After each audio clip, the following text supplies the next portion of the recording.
Dr. Christine Hall. Hello, good morning. So happy for you to be the ultimate Korean skincare guru, given that we have a perfect demonstration just going on over here of exactly what scientific coordinates are going on of the classifier treatment. I mean, that's a very kind introduction, but yes, we are here today with a team called Idenel who have come over from Korea with their classifier. So, to give a bit of an idea of how the classifier has maybe come to such a level of popularity, a little bit of a background of what you think or why you think that is, and then let's get into the description of how this incredibly clever treatment happens. So K-beauty as a whole has just boomed in popularity over the last couple of years. In fact, lots of Korean things have soared in popularity. You've got K-pop, you've got K-dramas, you have Gangnam Style, and actually it's happened so much, it's been given a name over here. We call it Hallyu, which means the Korean wave. And that is describing this global rise in popularity of everything Korean, and with that comes K-beauty. Now, I think it's estimated that Korea are about 10 to 12 years ahead of us in terms of beauty, in terms of aesthetic treatments. And so we have a lot to learn from them. And I think historically it was quite difficult because it's a really long way away and there wasn't so much social media. But now I think that social media plays its part. It's so much easier to get hold of these products, and then people try them, they like them, they realise that they work, they're very affordable, and so it's just taken off from there. Yeah, it's definitely, widespread. I think everybody experiences it and loves it. Tell me a little bit about what we have going on just to the right of the stage here of this incredibly technical, but kind of profound treatment that is so kind of techy. So the glassifier basically uses liquid microneedling. So many of you have probably heard of traditional microneedling. It's an incredible treatment, great for sort of smoothing your skin, helping with scarring, stimulating collagen, but it comes with downtime. And most of the treatments that we do in the clinic, if you are trying to get glass skin, you're then looking at things like lasers, you're looking at resurfacing, and they all do carry downtime. They can be quite uncomfortable and they are expensive. And so what this liquid microneedling product offers is something that's considerably cheaper, very manageable in terms of discomfort, and still gives you that kind of glass skin appearance that everybody is sort of striving for. And when we talk about glass skin, we are talking about this kind of flawless, poreless complexion. And I think it's really important to be realistic in terms of what we do over in the UK. So we all look to South Korea and people automatically think of great skin, but they are very different out there. And I think I'm quite uniquely placed because I am half Korean and half English, so I get to see the best of both worlds. And I think we have a little bit to learn from each other, because I think sometimes the quest for perfect skin is not everything, and the amount of time and things that you put into it are a lot. But I think when something like this comes to the market, it fits in really well with what we want in the West, because we do want great skin, we don't want the downtime, we don't want huge bills. And so that's what we're getting. Okay, so if we go in and get this treatment, how long is it going to take? What's it going to feel like? Tell us a little bit about what that is going to be, and what's the best targeted approach for what this treatment specifically can really help with. Okay, so if I explain what the treatment does, so we have this thing in aesthetics called the 500 Dalton rule, and that basically means that any ingredient that is bigger than 500 Daltons will really struggle to get past your skin barrier. And your skin barrier is there for a reason, right? It's what protects us. But when it comes to ingredient delivery, it's a bit of a problem. And so what these microspicules do is they penetrate just the very, very outer layer of the epidermis. So it's just below the surface. So it's not deep enough to cause really significant problems.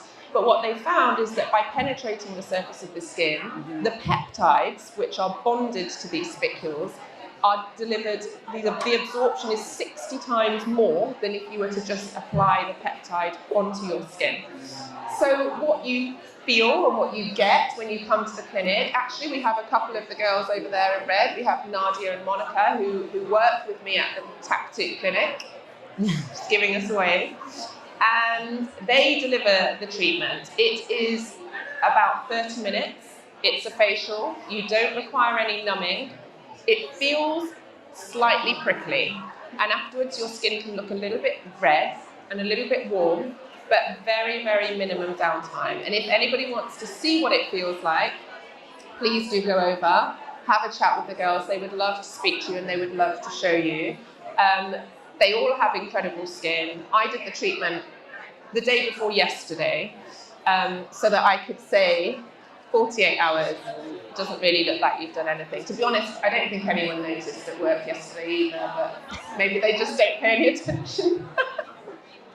Who's going to get the best results from this type of treatment? Who would you say, hey, you're a great candidate for this?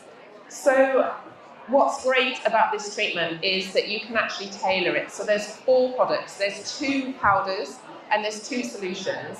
And you actually tailor the combination depending on that person's need. So if you are somebody with acne prone, scarring, there is a solution for you that can be made. If you are somebody whose concerns are more to do with aging, fine lines, pigmentation, for example, there is something for you. I would say that we always are cautious. We do suggest doing patch tests, especially if you have sensitive skin.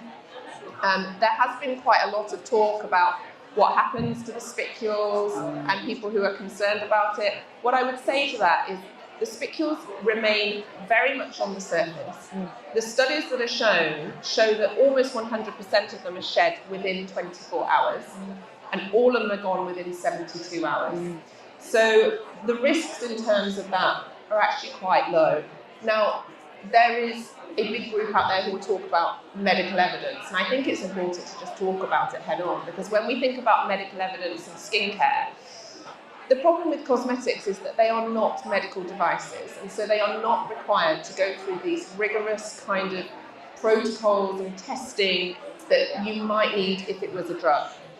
Now, the reason we have such great evidence for things like retinoids and azelaic acid is because we use them a lot in medicine. We prescribe them all the time for acne and things like that. So it's absolutely correct when people say that there isn't so much evidence out there. There isn't, but there isn't for a lot of things.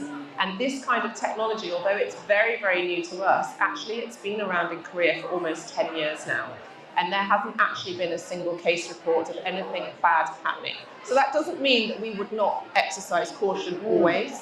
If we are ever, if there's ever any question, we probably wouldn't do it. I think if you have very sensitive skin, if you have rosacea, perhaps it's not for you. There have been tests and there have been patients that have done it elsewhere and they've done it in Korea, but probably not us. And so what kind of frequency would be most beneficial if somebody wanted to get into this? Is it one of those things whenever I think of not even that invasive procedure, but like lasers, BBL, IPL, often there's a bit of a protocol of you should receive a treatment such as this in clinic 3 or 4 times, 2 or 3 weeks apart. Is there the same thing with this? So the protocol with this one is that you have one facial every 1 to 2 weeks, and it's usually a course of 5. And then you don't need to repeat that for 3 to 6 months, because what you then have, and actually for people that aren't near our clinic or a clinic that offers this treatment, there is actually an at-home kit that you can use. Now the concentration of the spicules in that kit is much less, but they are still spicules nevertheless, they are still with peptides, so you have that as your home maintenance kind of program. And actually some people start that before even doing the facial, and again we have that over on the stand and people can come and have a look. Okay, cool. So and then it's something that they can kind of take on at home after going through the original initial protocol. And then as a sort of annual maintenance, what do you kind of consider that to maybe look like? You would probably, it's not going to last you a whole year, I would say. You would probably want to do it 6 monthly. Yeah. But I would say the other thing to add with this treatment, not only is it delivering the product deeper, it is actually creating, on average, about 1.5 million tiny little holes in your skin. So a lot of treatments that we do are actually designed to create trauma in your skin, because when you have trauma, your body responds, produces collagen and fixes it, basically. But what's also great is that the serum that you use at home is designed to go on before other skincare products. So actually, not only are you delivering the peptide deeper, anything that you put on afterwards will also have improved delivery. Amazing. I mean, 60 times more of an absorption delivery rate is significant. It's pretty good. Really significant. What do you kind of prophetically foreshadow coming down the track in terms of the next iterations of skincare or skin health that you think that we're going to be talking about in the next 1 to 2 years? I mean, I think this technology continues to evolve. I'm sat on this because I was meant to show you this. This is a spicule. So the spicule itself has actually really evolved. So it started off with these spicules just sort of being dipped in active ingredient. But what was happening is when it entered the skin, all of the active ingredient was sort of falling off and remaining on the surface. So the spicule went in, but then not a lot really happened. And there's been multiple iterations. One of the more recent ones was that the spicule was actually impregnated with the active ingredient, which worked better. But with Idenel, what they did is that they used a linker. So the peptide is actually bound to the spicule with a linker, and that linker is only broken when it is in contact with glutathione, which is at the level of the skin where you are aiming to get the spicule. So I think there's still a lot of evolving going on in this industry. There were talks when I was in Korea last about liquid Botox, and I wonder whether, I don't know a lot about it, it's very hush-hush, but I wonder whether someone's managed to bind Botox to one of these. Okay. Which might mean we're out of a job. Botox with the spicule. Filler with the spicule? No, I wouldn't have thought. What else can I attach to a spicule? Any other anti-inflammatory? There are lots of things. So Cica, Centella. So the high street version of this, it would be something that contains spicules that have Cica bound to it. But again, the technology is not quite as advanced as this one. But yes, Cica, vitamin C. So there's definitely room for lots more ingredients in terms of spicules. One of the big things in Korea at the moment is cooling ingredients. So we use, you'll see quite often menthol and things like that in cooling ingredients over here, but actually they're quite irritating. In Korea, they're using a lot of what are called catechins, which are anti-inflammatories. They cool the skin quite nicely by a few degrees. There's lots of masks and sprays and things like that coming out at the moment. God, here we go, I'm so excited. Do you think that, this is like my own question, do you think that there could be anything in terms of SPF with a spicule, therefore allowing a deeper penetration that perhaps lasted longer? Because one of my things is applying SPF, but then if I'm active and running around, yes, I can wash my hands, but my face is dirty. I don't really want to touch my face again. And of course, the spray is very sort of alcohol derivative in order for it to kind of attach to the skin. Anything like this? I don't think so. Partly because I think mineral SPFs, for certain, the way they work is they reflect the light off, so we wouldn't really want that. And I think probably the substances used in an SPF you maybe wouldn't want to absorb deeper, but I'm sure there's other things we can think of. Let's see. I want to open up to the floor if anybody's got any questions about this or anything beauty for Dr. Christine.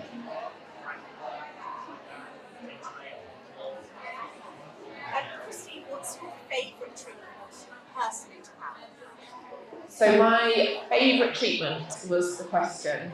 And I'm going to be completely honest, you will find this answer in other places where I'm not talking about microneedling. But actually, it's the combination protocol of this mixed in with standard microneedling. That is what I'm doing at the moment. I haven't done lasers for a long time because of the downtime. So I would say it's a combination. So for that protocol, you would do one of the Idenel facials, you would wait a couple of weeks, do standard microneedling, you would then wait a few weeks because standard microneedling brings more downtime, more trauma to the skin. With the standard microneedling, we're still using ingredients that come with the Idenel protocol, and then you alternate, and you probably do that 5 times. Nice. Anyone else? No? Okay. You guys all know where to have a look and have a try. I love it's happening right now. If I could have a teeny tiny camera that was gonna project it behind me, I would. It's fascinating. Watching the whole technique happen, even though it's so microscopic, is very impressive. So everybody go, take a look. Oh, you've got a question. Okay, so the question was to explain the process of the facial. So you come into the clinic, your skin is cleansed and cleaned, and there are lots of different steps actually, and each step is about optimizing the levels of glutathione in your skin. So a lot of the products that come in the protocol have glutathione in them, and that's because we need the glutathione to unbond these peptides. So cleanse the skin with this very cool kind of powder that foams up like crazy and you get painted onto your skin. Then there's a spray, then the spicules themselves. So whatever your concern, you will have this bespoke kind of cocktail made for you. And then the spicules are gently pressed into the skin. They're not rubbed because we don't want to scratch the surface. We are wanting them to penetrate and go ideally at 90 degrees into the skin. As I say, during that process, I can only describe it as feeling like you are having microscopic spicules pressed into your skin. It's really not that uncomfortable at all, but that's what it feels like. Afterwards, you get a cooling mask placed onto your skin. We will always put SPF on your skin, particularly if you're going outside.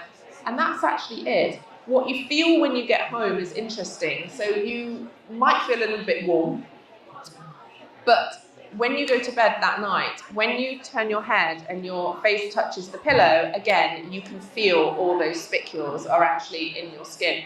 But what's reassuring is 24 hours later, that sensation is gone, and that just reassures you that actually those spicules have done their job, they've been naturally exfoliated and shed from the skin, and they've left that peptide behind. Love it, Megan. Thank you, everyone. Anyone else? No? Thank you. Yeah. Thanks, guys.